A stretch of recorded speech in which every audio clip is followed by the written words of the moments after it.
My first instinct was to run away, but my curiosity got the better of me, so I slowly made my way over to the bed and bent down to see what it was that intrigued my dog.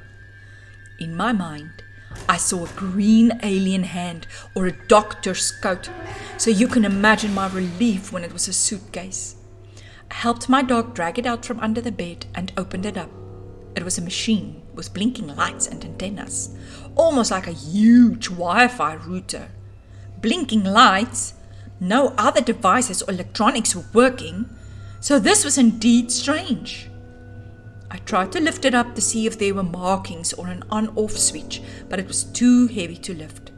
My instincts told me that it must have had something to do with the electricity being off, seeing that it was the only functioning device. My conclusion was that I needed to switch it off or destroy it.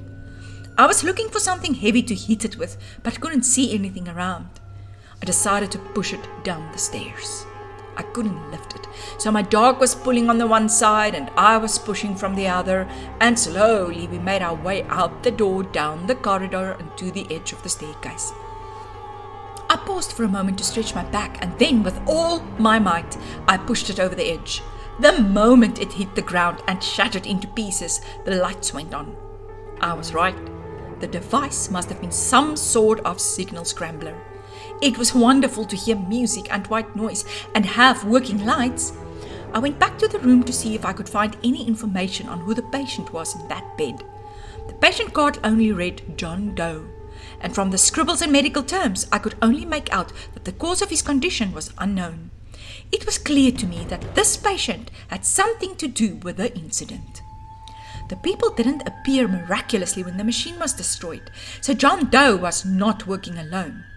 As it was getting dark, I hurried back home and enjoyed being able to make toast and watch YouTube before going to bed. There was nothing broadcasting on television. The next day, I returned to the hall where it all began to see if I could find any evidence. I retraced my steps from the kitchen entrance, but couldn't find anything different from the day I was there. I went up to the stage where the presenter was standing and looked through his notes, but they were too cryptic to mean anything to me. His laptop was gone though. It seemed to have disappeared with him.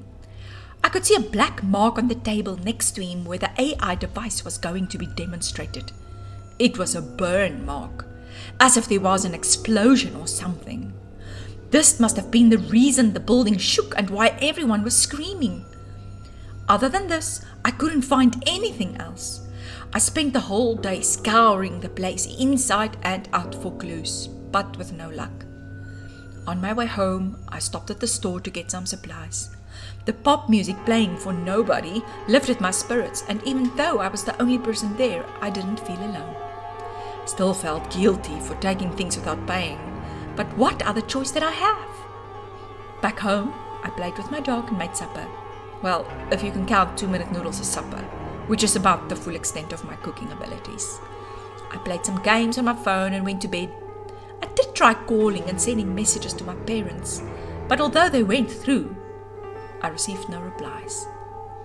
As I was drifting off, I heard a noise outside.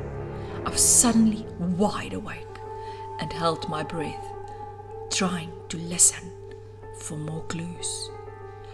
I couldn't hear anything else and concluded that it must have been my dog. But I couldn't fall back to sleep. I knew I was the only human around, so it must have been an animal. Unless the humans had returned? I had a decision to make. Should I get up to investigate, or just ignore it and go back to sleep?